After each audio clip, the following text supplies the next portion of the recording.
Welcome to Taiwan Talks. I'm Chiu. The mutual attacks between Iran and Israel have entered a new stage. President Donald Trump has ordered fighter jets to strike nuclear facilities in Iran. In response, the Iranian Supreme Leader Ali Khamenei warned that Trump should be held responsible if a third world war breaks out as a result of this attack. Will the situation spiral out of control? Joining us today are Alexander Huang, Council on Strategic and Wargaming Studies Chair, and Yuan Yi, National Zhengzheng University Institute of International Relations Ajiang Research Fellow. A very warm welcome to both on the show. After the airstrike on Iran, President Trump immediately delivered a speech describing strike on 3 Iranian nuclear sites as spectacular military success and that Iran's main nuclear enrichment facilities had been completely destroyed. Trump stated that during the airstrike on the 4 nuclear sites, US B-2 bombers deployed as many as 6 bunker buster bombs, each weighing 15 tons. However, Trump claimed that the highly enriched uranium had completely obliterated. So my first question is, who is telling the truth? Alex? Well, I think the truth is still unknown as we talk in this program, because the entire kill chain needs to be completed until we can assess the damage of the strike site.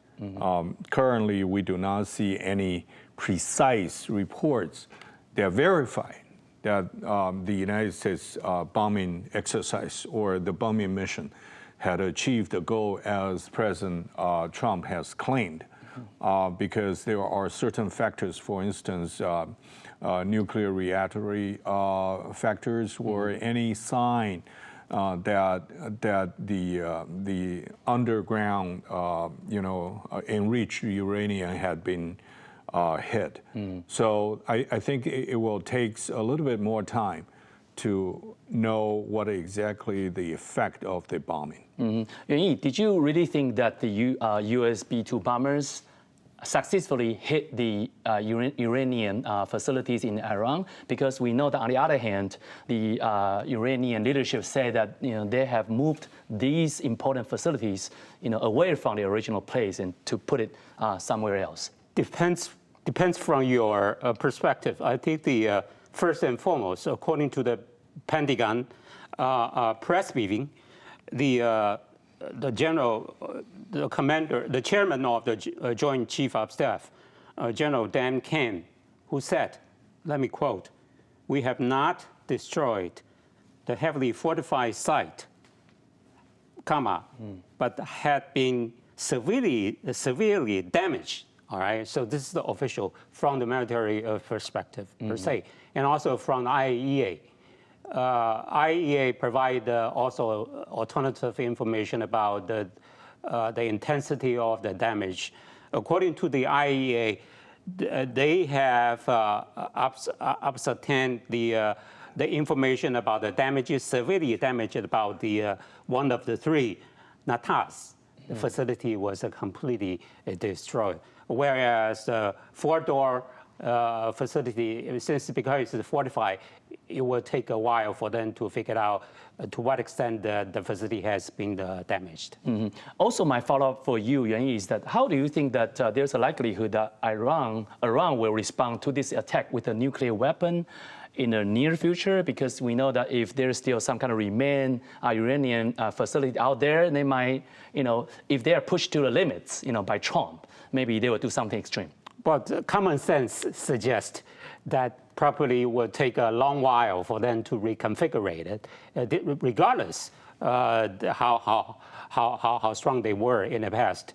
But so far, it's totally in disarray about the facility and about the personnel. I think it will take a while, long while. Alex, what about you? What's your assessment of this nuclear capability, production still in Iran? Yeah, I think we probably agree that no matter what's the exact effect of the bombing, but the United States airstrike missions had delayed the production of Iranian nuclear weapons. For how long, we don't know, but I agree with Dr. Yuan that it will take a long while for them to possess a real so-called nuclear bomb for Iran. But because not only the site for enriched uranium, but also the scientists that being targeted and assassinated, and other mechanisms or factories. So it's going to be hard for Iran to have a quick fix. But Iran government had other measures to exert difficulties, pain, not only for the United States, Israel, but also global economy. Yeah. Could you raise one example for those for instance, if they close down the Strait of Hormuz, then disrupt the international maritime, especially energy shipping, there will be a much larger impact on global economy and trade. But we also know that China is a major consumer of the Iranian oil. So, China will be one of those who... Right. Because China, even though they diverged, the direction and the sources of their energy import, but still it accounts for like 40% of the Chinese energy were from the Middle East. So if the strait or if the war continues, then there will definitely, China will be one of the biggest hit in its economy. And of course, in Taiwan, we depend even more. You want to add up to this? That is why the Secretary of State of the United States, Rubio, openly, take a position by asking China to persuade Iranian government not to do it. Yeah, because China has a stake in it too. Right. Well, this is something very, very unique. Never has before that the U.S. Secretary of State to ask the government of China to do something, instead. And also, I think for your information, the Iranian export oil destined to the province of China, Shandong, and also they exchange the deal on the renminbi basis. So this is very much likely that China would take a serious consideration about the future fallout. Okay, I would like to return to Trump's decision-making process. Initially, Trump was unwilling to get involved in the Israel-Iran conflict, aligning with the views of Tulsi Gabbard, the director of national intelligence, and MAGA opinion leader Steve Bannon. However, Trump soon changed his stance.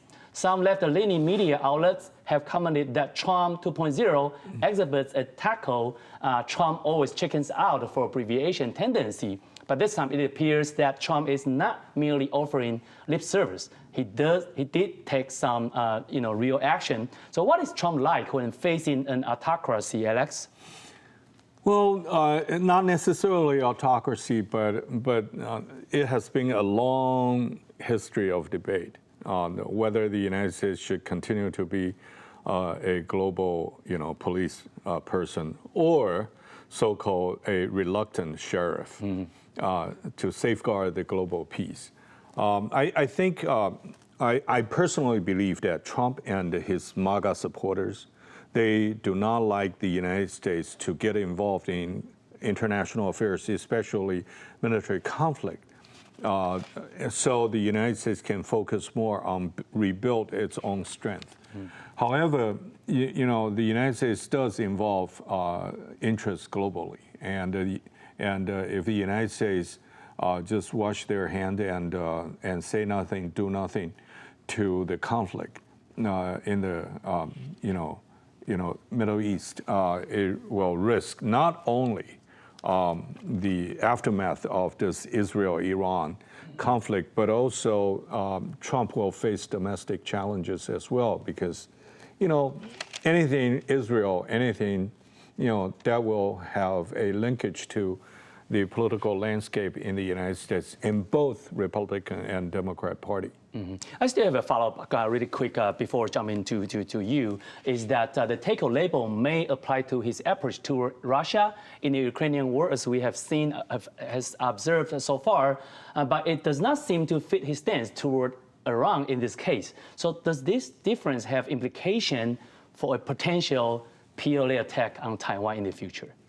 Well, basically, I don't think there is a linkage strong enough to convince myself that we can draw the equation. But writing a paper to support that point is welcome.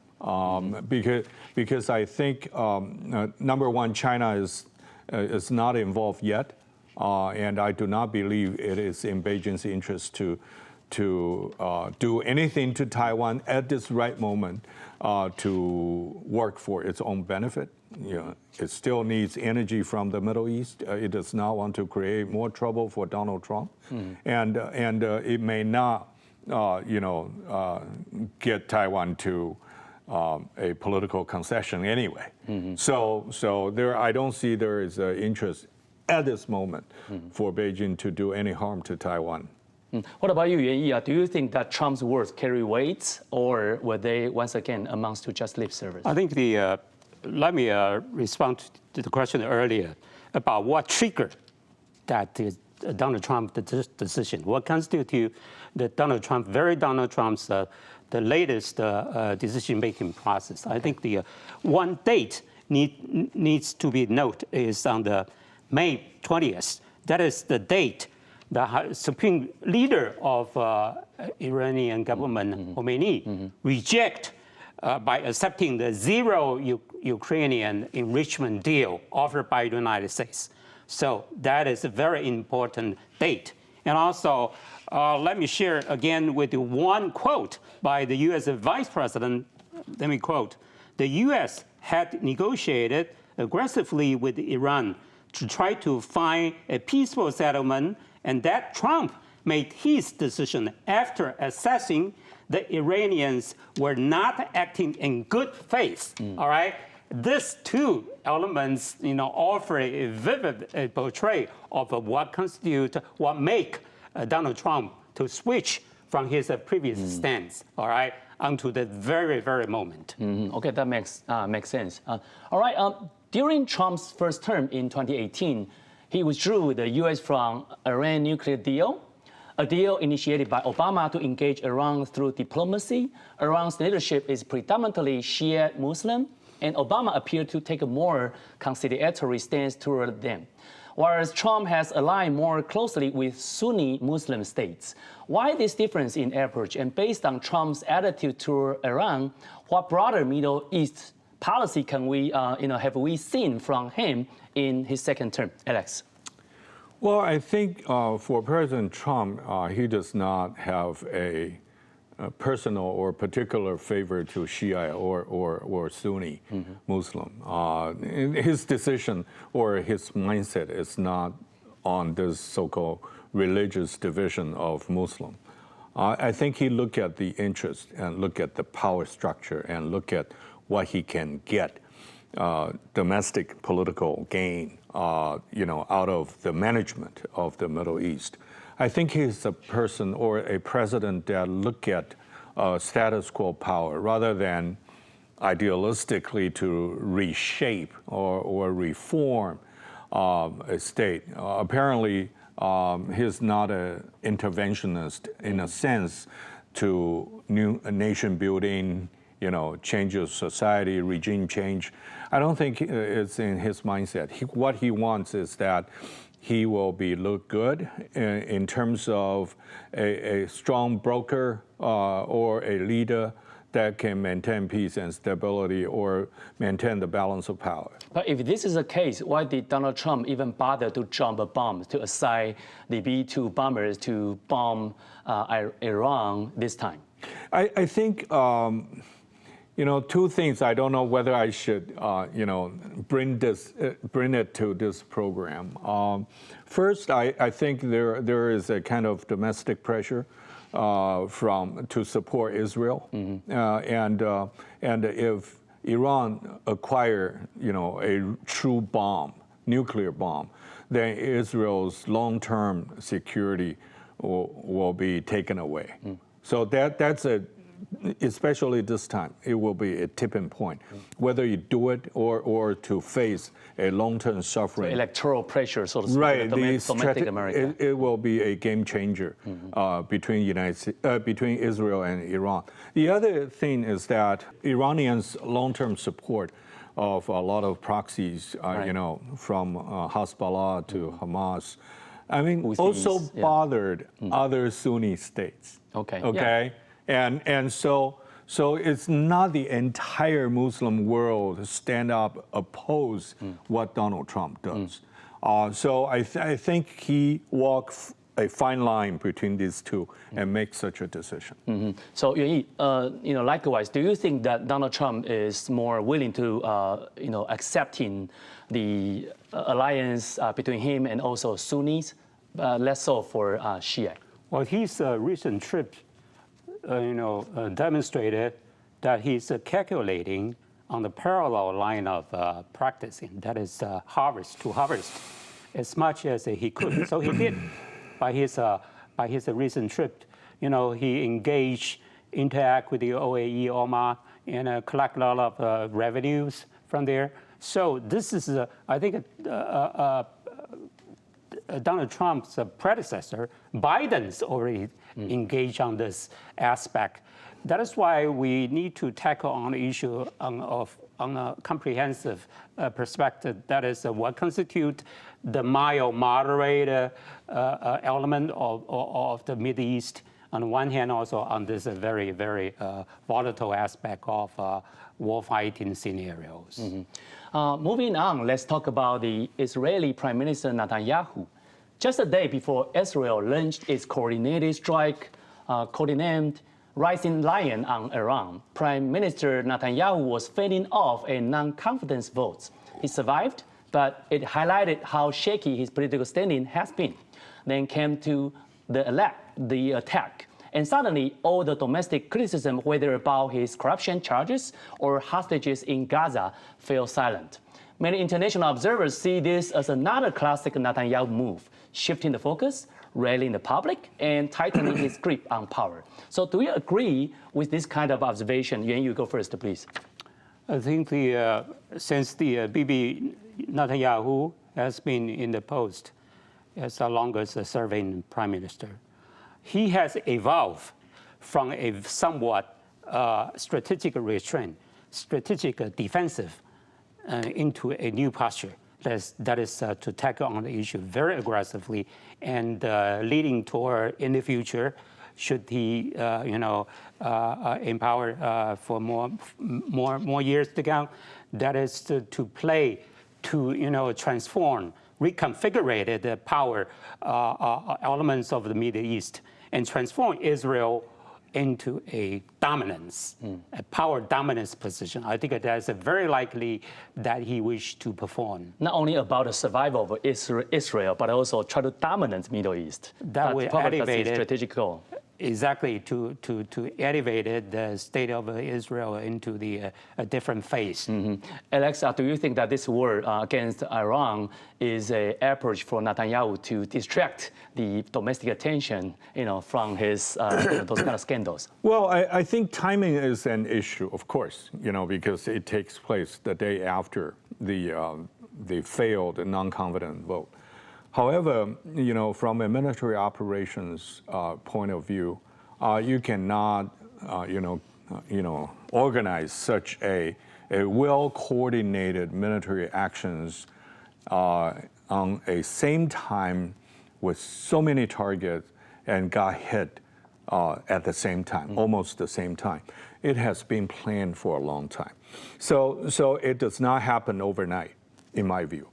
There must be, several sets of operational plans available for the prime minister, and he just picked one after the day. I think the Israeli Defense Forces had offered him several different packages, and he picked one and decided to use that.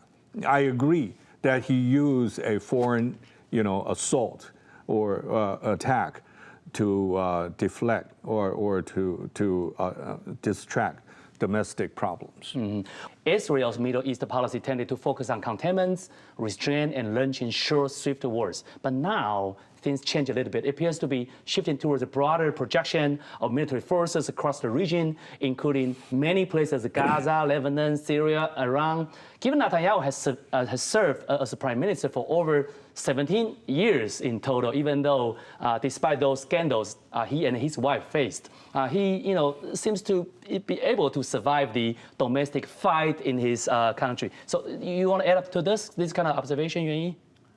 I was in State of Israel. I was in Tel Aviv and Jerusalem in 2019. I got the feeling during which time the people were pretty much, upset by his political corruption. People on the left wing or right wing, or just no matter? On average, the people that I met. So that opened my eyes about the two sides of argument. So there was a sentiment domestically. However, I think that Netanyahu should not take the blame to be the war advocated. I think it was October 7th, Hamas triggered the entire event, which paved way to the next target, Hezbollah, and then later Houthis, yeah. All right. This provided a golden opportunity for Netanyahu to complete obviously the first round to fight and defeat that adversary, the proxy backed by Iran. I think that all in all, one has to trace the very, very historical genesis of this whole event. That realized that domestic political aspects provide with some ammunition, and yet one has to take into account the Middle East in its structure, a more historical perspective. During his term, George W. Bush, the former U.S. president, labeled Iran, Iraq, and North Korea as the axis of evil. Trump, too, has expressed displeasure with Iran's Shia regime. But in the Trump 2.0 era, both Iran and North Korea may have powerful backers, namely Russia and China. While Beijing hasn't openly sided with Iran in the Israel-Iran conflict, it has issued a statement calling for dialogue to end the violence, trying to position itself as a peace broker, yet also condemning Israel. Meanwhile, Russia has warned the U.S. against military involvement in the Israel-Iran clash, saying it could trigger unpredictable and dangerous consequences. So what China and Russia are thinking at this point of time are behind everything. Alex? I think, even we had the so-called axis of evil in the earlier 21st century, and right now people talk about axis of upheavals. But China and Russia had different, external environment. Russia is still tied up with the war with Ukraine, and Russia continues to have this interest in the Middle East. However, China is determined to take a long, strategy to gradually build up Chinese influence. And also China imports resources from the Middle East. So I think there are differences between the interest of Russia and China in the Middle East.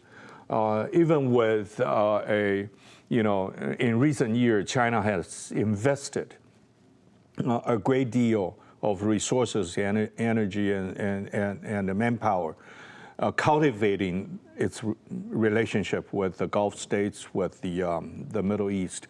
However, in terms of hot power competition or military conflict, China still is looking pale compares to what the Russia or the United States can do in the Middle East.